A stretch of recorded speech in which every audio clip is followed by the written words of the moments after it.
ప్రజలకు అందినాయి. కాదు ఒక ప్రైవేట్ ఎంటిటీ ఒక ప్రైవేట్ ఎంటిటీ 150 ప్రభుత్వం 150 కోట్లు పే చేస్తే 750 కోట్ల ఆదాయం వచ్చినప్పుడు ప్రభుత్వానికి ఇంత వస్తుంది అంటే ప్రైవేట్ ఎంటిటీలో ఉన్నటువంటి థర్డ్ పార్టీ గ్రీన్ కో వాళ్ళు ఎంత పెట్టుండాలి, వాళ్ళకి ఆదాయం ఎంత వచ్చి ఉండాలి, వాళ్లే స్వచ్ఛందంగా మేము తప్పుకుంటున్నాము, మాకు పెట్టుబడికి తగిన ఆదాయం పైసా రాలేదు అని చెప్పారు అంటేనే అనుమానాలు వస్తాయి. వెంకటరెడ్డి గారు దీనికి మీకు చెప్పండి ఒకసారి. విజయ్ గారు ఒక్కసారి వెంకటరెడ్డి గారు మాట్లాడండి. వెంకటరెడ్డి గారు ఒక్కసారి మాట్లాడివ్వండి. విజయ్ గారు ఒక్కసారి ప్లీజ్ ఒకసారి మాట్లాడివ్వండి దయచేసి.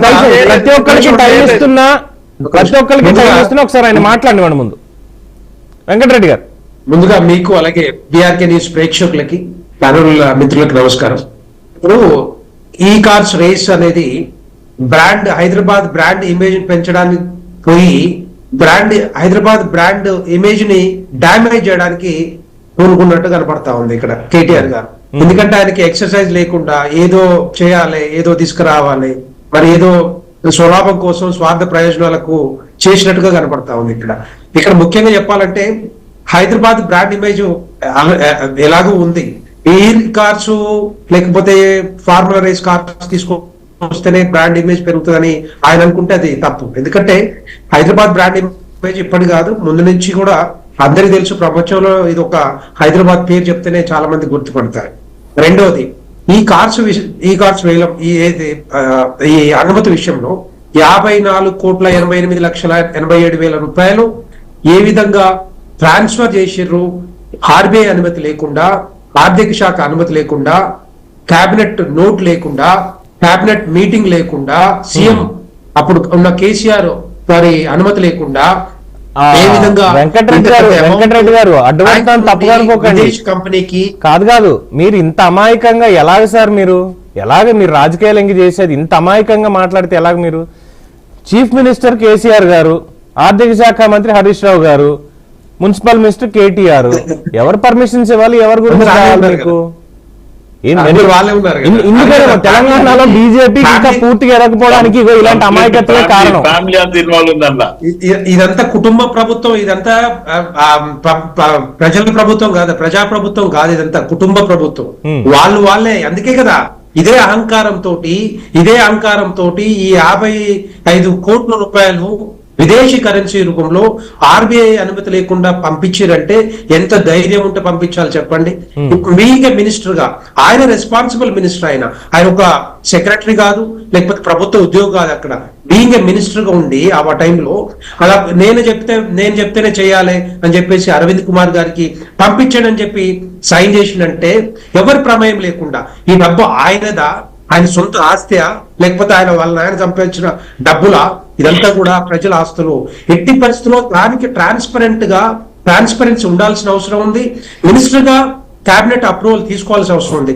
ప్రతి పైసా ఆర్థిక శాఖ నుంచి పోతుందంటే డెఫినెట్ గా ట్రాన్స్పరెంట్ రూపంలో ఒక మంచి బయటికి రావాల్సిందే, అది కనిపించాల్సిందే జీవో రూపంలో. కానీ అలాంటిది ఏది లేకుండా ఇట్లా అప్పనంగా నేను చెప్పితే మీరు పంపించాలని చెప్పడం అనేది కరెక్ట్ కాదు అది. ఎందుకంటే ఈ 55 కోట్ల రూపాయలు ఏవైతే ఉన్నాయో ఇవన్నీ కూడా ఇది ఒకటే కాదు, దీని వెనకాల ఇంకేమేమి ఉన్నాయో, ఎవరెవరు పంపిస్తున్నారో ఇప్పటివరకు తెలియదు. వీళ్ళు ఏం చేశారు, 4 సీజన్లకు కలిపి నెక్స్ట్ జెన్ కంపెనీ తోటి 160 కోట్ల రూపాయలతో అగ్రిమెంట్ చేసుకున్నారు. 9th సీజన్ అయిపోయిన తర్వాత 10th సీజన్ వచ్చేసరికి ఆ కంపెనీ మాకు లాభాలు రాలేదు, మేము వెళ్ళిపోతున్నాం అని చెప్పేసి వెళ్ళిపోయారు. సో దాన్ని కంటిన్యూ చేయడానికే ఈ హెచ్ఎండిఏ నుంచి 55 కోట్ల రూపాయలు 2 విడతల్లో 2 ఇన్స్టాల్మెంట్స్ లో మరి లండన్ బేస్డ్ కంపెనీకి ట్రాన్స్ఫర్ చేయడం జరిగింది. ఇదంతా కూడా ఏంటంటే ఎందుకు చెప్తున్నా అంటే ఆర్బీఐ అనుమతి లేకుండా పంపిస్తే మాత్రం డెఫినెట్ గా అది మనీ లాండరింగ్ కిందకి వస్తుంది. ఏదన్నా మనం ఒక లిమిట్ ఉంటది, ఒక దగ్గర నుంచి మన ఇండియా నుంచి వేరే కంట్రీకి మనం పంపించాలంటే ఒక లిమిట్ ఉంటుంది, ఒక అప్లికేషన్ ఉంటుంది, దానికి అది ఎంత అప్రూవ్ అయిన తర్వాతనే మనం పంపించగలుగుతాం. ఒక 1 crore 2 crores లేకపోతే బిజినెస్ ఉందా, దేనికి పంపించారని చెప్పి. కానీ ఒకటేసారి 55 కోట్ల రూపాయలు పంపించారంటే డెఫినెట్ గా అక్కడ ఏదైనా వీళ్ళకి ఏమన్నా లింకులు ఉన్నాయా, ఆ 55 కోట్లు ఇంకో వేరే కంపెనీకి వేరే దగ్గరికి వెళ్ళిపోయినాయా, అక్కడి నుంచి మళ్ళా ఇండియాకి వచ్చినాయా, ఇవన్నీ కూడా మనీ లాండరింగ్ ఏమైనా జరిగిందా అనేది కూడా అది అక్కడ ప్రశ్న లేవనెత్తవచ్చు. రెండవది ఏంటంటే ఇదే 55 కోట్ల రూపాయలు అంటే 160 కోట్లు పెడితే 700 కోట్ల రూపాయలు వచ్చిందని లాస్ట్ టైం నిన్న కేటీఆర్ గారు ప్రెస్ మీట్ లో చెప్తా ఉన్నారు. 700 కోట్ల రూపాయలు ఏ విధంగా వచ్చింది, ఎక్కడికి వచ్చింది, ఏ విధంగా ఎవరు దేనికి వాడిర్రు, ఇదంతా కూడా క్లారిటీ లేదు దాని మీద. ఇదంతా కూడా ఏంటంటే సొంత లాభాల కోసం, ఏదో ఆయన కోసం, ఆయన మెప్పు కోసమో, లేకపోతే ఆయన బ్రాండ్, ఆయన ఇమేజ్ పెంచుకోవడానికో వెంకటరెడ్డి గారు ఇక్కడ ఇంకో మాట అన్నారు. కేటీఆర్ ఇంకో మాట కూడా అన్నారు ఇక్కడ ఏంటంటే హైదరాబాద్ ని, ఇది మొత్తం ముగ్గురు ఒకసారి గుర్తుపెట్టుకోండి సార్, నేతల ముగ్గురు కూడా, హైదరాబాద్ ని ఎలక్ట్రానిక్ వెహికల్స్ హబ్ గా మార్చాలి అనేది మా యొక్క కళ. ఎలక్ట్రానిక్ కంపెనీల్ని అంటే ఈ ఈవీ కంపెనీల్ని హైదరాబాద్ కి రప్పించాలి అనేటువంటి దాంట్లో మాత్రమే మేము చేశాము అన్నారు. అంటే ఇప్పుడు ఒక ఆటోమొబైల్ కంపెనీ రావాలి, ఈవెన్ అది ఎలక్ట్రిక్ వెహికల్ అయినా కానీ ఒక కంపెనీ, ఒక ఫ్యాక్టరీ ఇక్కడ సెటప్ చేయాలి. దానికి తగినట్టుగా హైదరాబాద్ చుట్టుపక్కల ఈరోజు స్థలాలు ఇచ్చేటువంటి పరిస్థితి ఉందా? అంత పెట్టుబడులు పెట్టి వచ్చేటువంటి కంపెనీలు ఉన్నాయా? ఒకవేళ అలాగే ఉంటే ప్రపంచ కుబేరుడు ఎలాన్ మస్క్ ఎవరైతే ఉన్నారో, గతం నుంచి కూడా చెప్తున్నారు, అమెరికా వెళ్ళినప్పుడు కూడా కలిశారు, మస్క్ రావాలి ఇక్కడికి, టెస్లాని తీసుకురావాలన్నారు కదా, దాన్ని మించినటువంటి బ్రాండ్ ఇమేజ్ ఏమైనా ఉంటుందా? మరి ఎందుకు ఇప్పటి వరకు టెస్లాని ఇండియాలోకి తీసుకురాలేకపోయారు? కేటీఆర్ అంత సమర్థత ఉండుంటే, దీని మీద ఇంత ప్యాషన్ ఉండుంటే, ఎందుకంటే ఒక ఆటోమొబైల్ ఇండస్ట్రీ రావాలి, అది ఏ రకమైనటువంటిది, అది డీజిల్ వెహికల్సా లేదంటే పెట్రోల్ వెహికల్సా, ఇతరత్ర ఉన్నటువంటి ఇప్పుడు వచ్చేటువంటి ఈ ఎలక్ట్రిక్ వెహికల్సా, అంటే వాటి మ్యానుఫ్యాక్చరింగ్కి స్థలం, నీరు, చుట్టుపక్కల ఉన్నటువంటి ప్రాంత ప్రజల యొక్క మనోభావాలు, వాళ్ళ యొక్క పర్మిషన్లు, ఎందుకంటే లగచర్ల ఘటన మనం చూసాంగా, ఫార్మా సిటీ అనగానే దానికి ఏ విధంగా చేశారు అన్నది. ఇలాగ ఇక్కడ ఎలక్ట్రానిక్ వెహికల్స్ అయినా సరే బ్యాటరీ పేలుతుందేమో అన్న భయాలు ఉంటాయి, ఇన్ని చాలా ఉంటాయి కదా. మరి సో ఇన్ని ఉన్నప్పుడు ఇక్కడికి తీసుకొస్తామంటే చుట్టుపక్కల ఏముందని?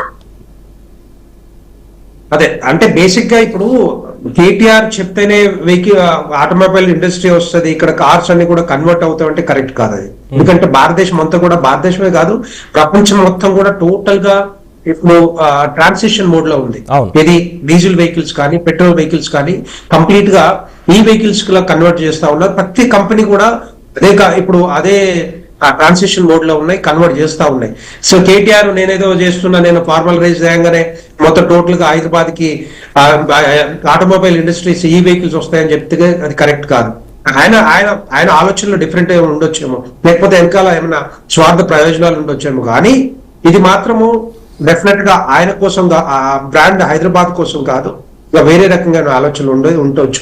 రెండో పాయింట్ ఒకటి దీంట్లో చెప్పాలనుకుంటున్నా, 55 కోట్ల రూపాయలు ఏదైతే ఉన్నాయో, 55 కోట్ల రూపాయలు ఏదైతే ట్రాన్స్ఫర్ చేసిర్రో RBI అనుమతి లేకుండా, ఇప్పుడు హెచ్ఎండిఏ 8,07,00,000 రూపాయలు ఫైన్ కట్టింది దానికోసం అనేసి. ఏది అనుమతి లేకుండా ఏదైతే లండన్ బేస్డ్ కంపెనీకి ట్రాన్స్ఫర్ చేసిందో ఈ ఫైన్ అంతా కట్టింది. అట్లా ఏదైతే బ్రీచ్, ఏదైతే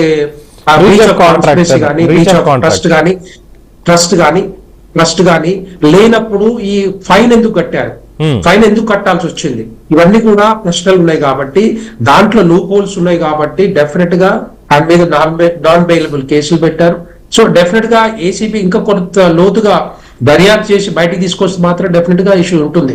ఇదొక్కటే కాదు, రెండవది కూడా ORR ఔటర్ రింగ్ రోడ్డు కూడా ఇష్టం వచ్చినట్టుగా అప్పనంగా ఎవరికి పడతారు ఇచ్చి పడేశారు. ORR ఇది జస్ట్ ఇది ఈ ప్రభుత్వం మాది కూలిపోతుందనంగా రేపొద్దున మాకు రాదు అనే ఆలోచనతోటి ఐఆర్బి ఇన్ఫ్రాస్ట్రక్చర్ కంపెనీకి 7,380 కోట్లకు మరి అప్పనంగా 30 సంవత్సరాలు లీజుకి ఇచ్చినట్టు ఒక్కసారి ఇమాజిన్ చేసుకోవచ్చు.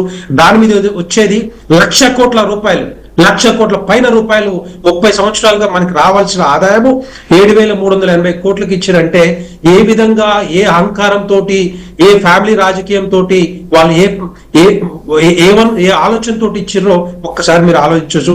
దాని మీద కూడా దర్యాప్తు చేయాలి. దాని మీద కూడా ఎవరైతే దోషులు ఉన్నారో వాళ్ళని బయటికి తీసుకురావాలి, రికవరీ చేయాలి. అగ్రిమెంట్ కూడా క్యాన్సిల్ చేయాల్సిన అవసరం ఉంటుంది. ఎందుకంటే ఇదంతా కూడా ప్రజల డబ్బు. ఇదంతా కూడా 7,000 బిడ్డింగ్ దగ్గర నుంచి ఫైనలైజేషన్ దాకా ఎక్కడ బేస్ ప్రైస్ లేకుండా, ఎవరికి తెలవకుండా దాన్ని క్లోజ్ చేసి పడేశారు.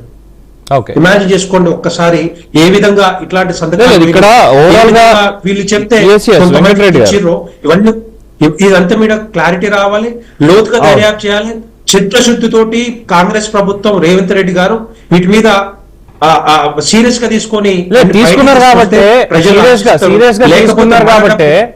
సీరియస్ గా తీసుకున్నారు కాబట్టి ఈ రోజు కేసు నమోదు చేశారు ఏసీబీ వాళ్ళతోటి A1 గా ఆయన్ని A2 గా అరవింద్ రావు గారిని పెట్టి అరవింద్ కుమార్ ని కేసు నమోదు చేశారు. ముందుగా నోటీసులు వెళ్తాయి, నోటీసులు ఇచ్చిన తర్వాత ఎక్స్ప్లెనేషన్ తీసుకొని ఒకవేళ దానికి సహేతుకత లేకపోతే అరెస్ట్ చేస్తారు, ఏమవుతుందో దానికి సంబంధించిన ఆధారాలు బయటపెడతారు. అయితే ఒక పాయింట్ ఇక్కడ చెప్పాలి, ఇక్కడ కేటీఆర్ ఆలోచన తప్పైతే కాదు, డెఫినెట్ గా ఆయన ఆలోచన అయితే మంచిదే.